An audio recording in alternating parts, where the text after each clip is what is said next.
누가복음 2장 8절로부터 14절 말씀을 중심으로 해서 왜 하필이면 이란 제목으로 같이 은혜를 나누고자 합니다. 이 누가복음 2장 8절로부터 14절 말씀은 우리가 이 성탄절이 되면은 어떻게 보면 가장 많이 이렇게 읽혀지는 또 인용하고 하는 구절이라 이렇게 볼 수가 있습니다.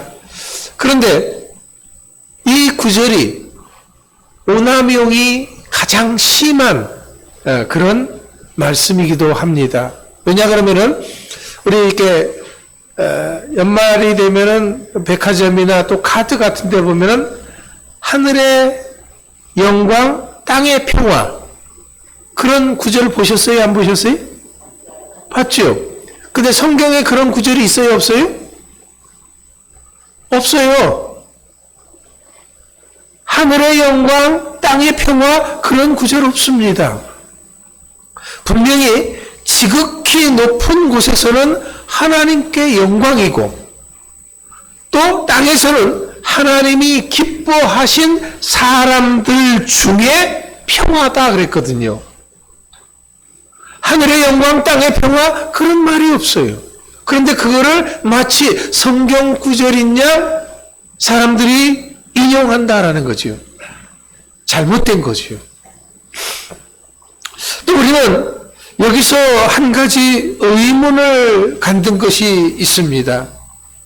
자, 천사들이 왜 하필이면은 목자들을 직접 찾아가서 큰 기쁨의 좋은 소식, 온 세상을 구원할 그런 구주가 나셨다고 하는 그 귀한 소식을 전했느냐라는 거죠. 자, 그렇게 온 백성들에게 미칠 그런 귀한 소식, 복된 소식이라면은 왕궁에 가서 이야기를 해야죠. 관리들에게 얘기를 해야죠. 왜? 그래야지 그 소식이 빨리 퍼져나갈 거 아니에요. 그런데 왜 하필이면은 그렇게 온 백성에게 미칠 큰 기쁨의 좋은 소식을 다른 사람들도 아닌 들에서 양을 치던 목자들에게 전했느냐라는 겁니다. 이해가 되지가 않죠. 이거는, 이 소식은요, 정말 수많은 사람들이 수천 년을 기다려서 이제 듣게 되는 그런 귀한 소식이거든요. 인류의 역사를 바꿔놓는 소식이잖아요. 그런데 그런 소식을 왜 하필이면 들에서 양을 치는 목자들에게, 그것도 하늘의 천사들이 직접 찾아가서 전했느냐라는 겁니다.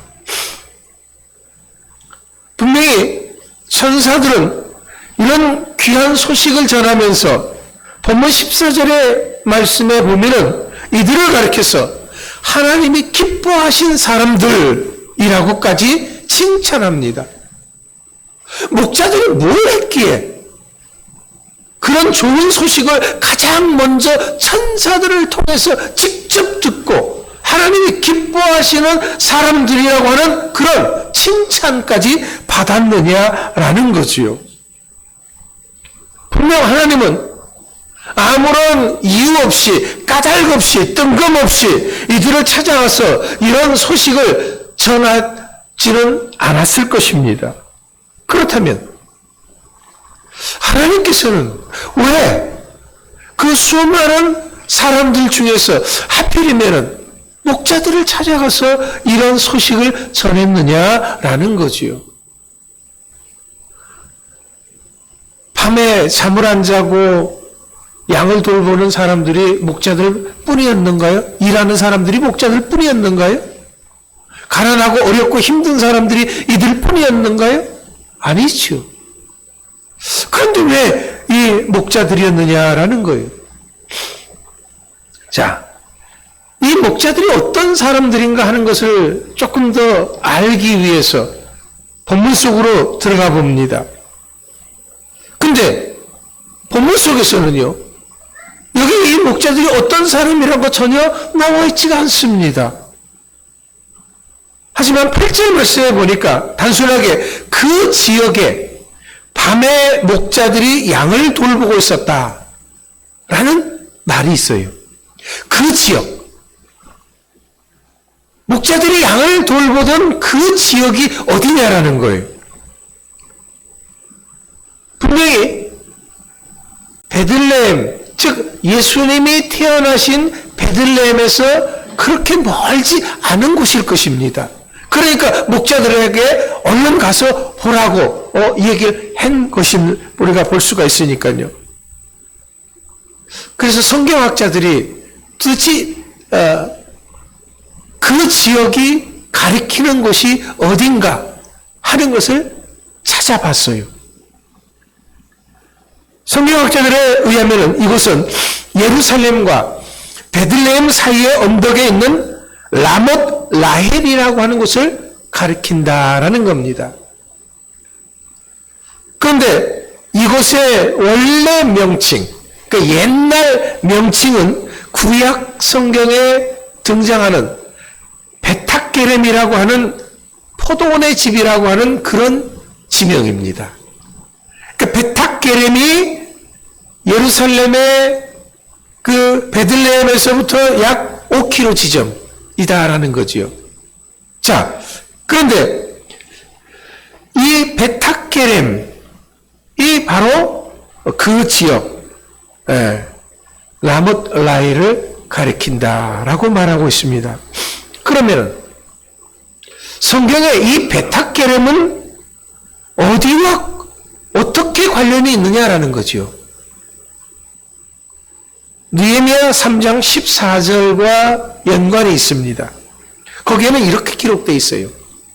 분문은 베탁게렘 지방을 다스리는 레갑의 아들 말기야가 중수하여 문을 세우고 문짝을 달고 자물쇠와 빗장을 갖추었고, 느헤미야 3장 14절 말씀에 그렇게 기록되어 있습니다. 분문은 무슨 문이냐 그러면은요, 우리나라 말로 쉽게 말하면은 똥문이에요. 즉 예루살렘에 이제 성에 제사를 드릴 그러한 짐승들이 왔다 갔다 해야 되잖아요. 그러면은 그 짐승들이 배설하는 배설물을 다 내가는 문이 따로 있다라는 거예요. 바로 그 문이 분문입니다. 그 문을 세운 사람들이 바로 누구냐면은 레갑의 아들 말기야, 즉 레갑 자손이 그 문을 세웠다라는 거지요. 그러니까 오늘 본문에서 말하는 그 지역은 베탁게렘이고, 이 베탁게렘은 또 레갑 족속과 관련이 있다라는 겁니다. 느헤미야 3장은 베탁게렘에 거주하던 레갑 족속이 바빌론 포로에서 돌아온 느헤미야를 도와서 성전을 재건하는 그런 장면입니다. 그런데 문제는요, 이렇게 아름답고 고대했고 또 귀한 성전을 재건하는 이 레갑 족속들은 사실 이스라엘 지파가 아닙니다. 이스라엘의 족속이 아닌데 하나님의 성전 문을 건축한다? 조금 이해가 되지 않습니다. 그렇다면 이 레갑 족속은 어떤 사람들이었길래 하나님의 일에 동참하게 됐느냐라는 거죠.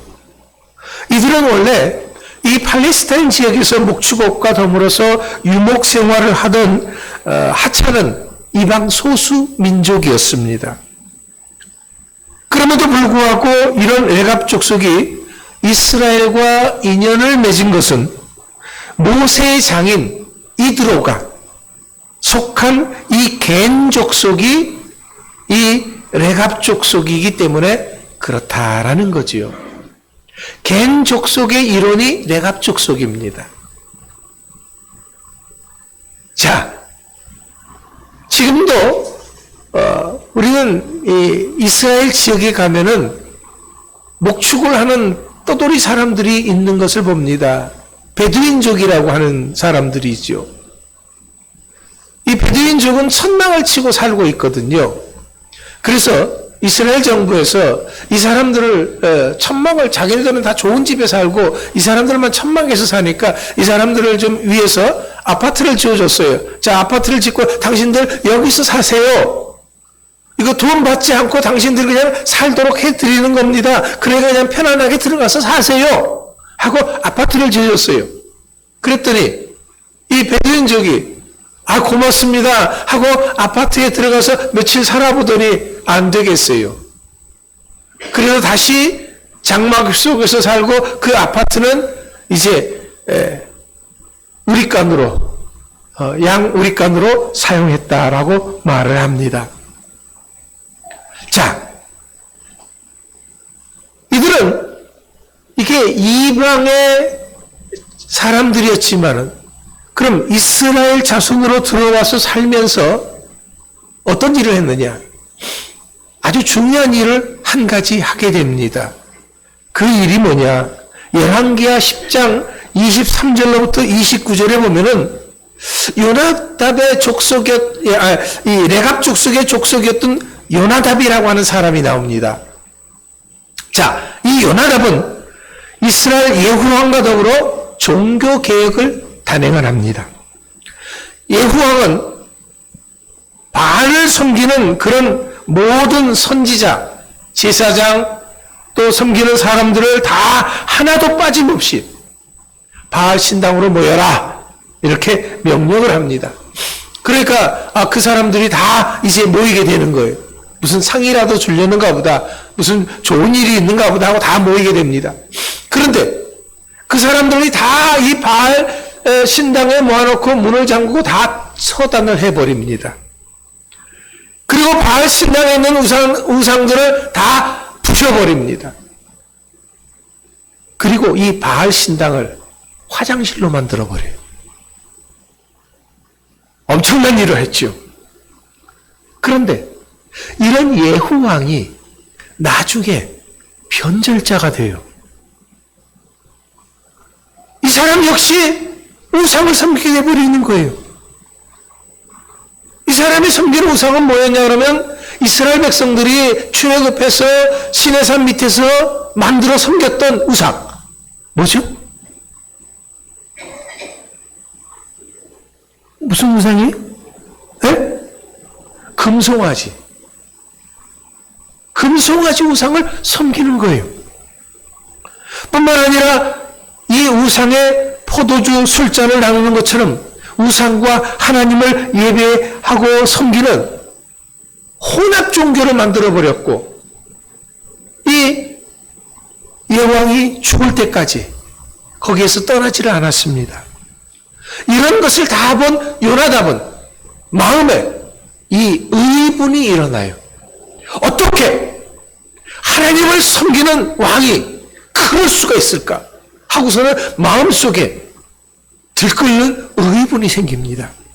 그래서 나와 내 자손들은 이렇게는 안 살겠다라고 생각을 해서 아주 단호한 조치를 내리게 됩니다. 그 조치가 뭐였느냐? 집을 짓지 마라. 파종도 하지 말아라. 포도주를 마시지 말아라. 평생 장막에 살아라. 왜 이렇게 엄청난 명령을 내리는 것입니까? 당시 사회가 부정부패가 난무했고요. 부조리와 불의가 만연했습니다. 예후왕과 마찬가지로 이스라엘 전체 퇴폐적인 생활과 우상 숭배가 만연했습니다. 이런 가운데서 이들 자손들로 하여금 경건하고 열심 있는 신앙으로 이끌기 위한 극단적인 조치를 단행한 겁니다. 하지만 이것은 혹독한 삶이었습니다.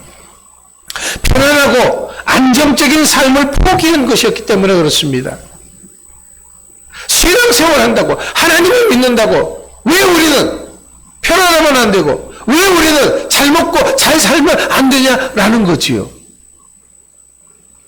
그럼에도 불구하고 이 요나답의 후손들은 조상들의 유산을 아주 철저하게 지켰습니다. 그러면은 이렇게 철저한 신앙을 가지고 살아가는 이 사람들을 보면은 조금 배합하는 사람들이 있을 거 아니에요. 에이, 저 사람들 신앙 가짜야. 별 볼 일 없어. 저 사람들도 상황이 이렇게 갖춰지면은 돌아설 수 있는 사람들이겠지. 이 사람들을, 이 레갑 족속을 시험하는 일이 있었습니다. 예레미야 35장에 보면은 예레미야 선지자를 통해서 시험을 합니다. 하나님이 주신 모든 시험이 그렇듯이 이들을 넘어뜨리기 위함이 아니었습니다. 이들에게 더 큰 축복을 보다 더 확실하게 주기 위해서 시험을 하셨던 것입니다. 그 시험이 뭐였느냐? 자, 레갑 족속을 데려다가 하나님의 집 한 방에 몰아놓고 포도주를 마시게 하는 것이었습니다. 자, 하지만 레갑 족속은 이렇게 말했습니다. 선지자요, 우리는 지금까지 우리의 손조 요나답의 명령대로 살았습니다. 앞으로도 또 그렇게 살아갈 것이기 때문에 죽을지언정 마시지 않겠습니다. 단호하게 거절했습니다. 전혀 흔들림이 없었습니다. 이것을 본 예레미야 선지자가 그것을 인정하고 35장 18절로부터 19절에서 이들을 이렇게 축복합니다.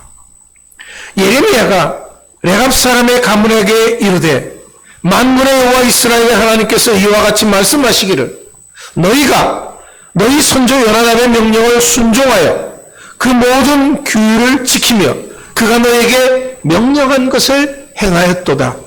그러므로 만군의 여호와 이스라엘 하나님께서 이와 같이 말씀하시니라 레갑의 아들 요나답에게서 내 앞에 설 사람이 영원히 끊어지지 아니하리라.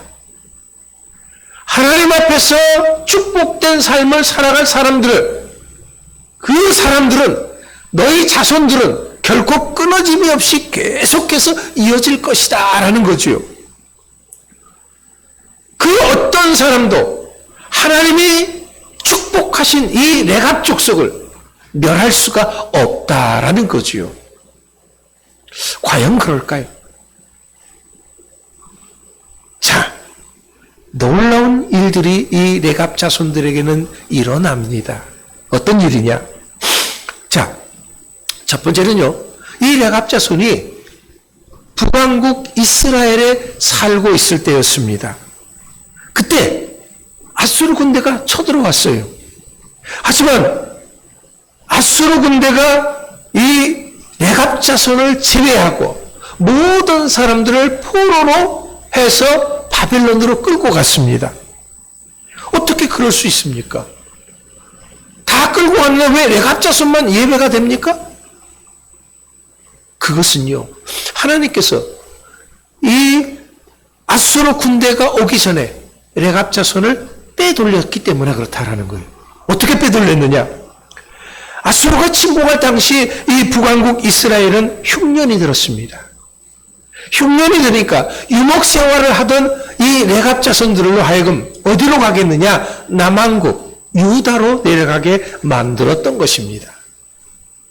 그러니까 북왕국이 멸망할 그 당시에 이 레갑 자손은 남왕국 유다에 있었다라는 거죠. 그래서 이들은 멸망을 포로로 끌려가지는 않았다라는 겁니다. 자, 하나님은 어떤 상황에서도 그 사랑하는 자를 외면치 않습니다. 그 약속을 반드시 지키신다라는 거예요. 우리가 미처 깨닫지 못하고 느끼지 못할 수는 있지만은 우리의 모든 것을 하나님의 뜻과 섭리 가운데 있다라는 겁니다. 두 번째는요, 얼마간의 시간이 흐른 후에 이제 바빌론 군대가 남왕국 유다를 쳐들어왔습니다. 그래서 유다를 멸망시키고 그곳에 있는 사람들을 또 포로로 끌고 갑니다. 그런데 이때도 상상할 수 없는 이상한 일이 벌어집니다. 어떤 일이냐? 당시 느부갓네살 이 왕이 남한국 유다를 침략하고 정복했는데도 불구하고 유목민이었던 이 레갑 족속은 데려가질 않습니다. 느부갓네살 왕이 명령을 내리기를 유목민들은 데려가지 마라. 그 사람들은 여기서 그냥 목자 생활을 하게 해라 라고 말을 하는 거예요. 그런데 그 유목민이 누구냐? 바로 레갑 족속입니다.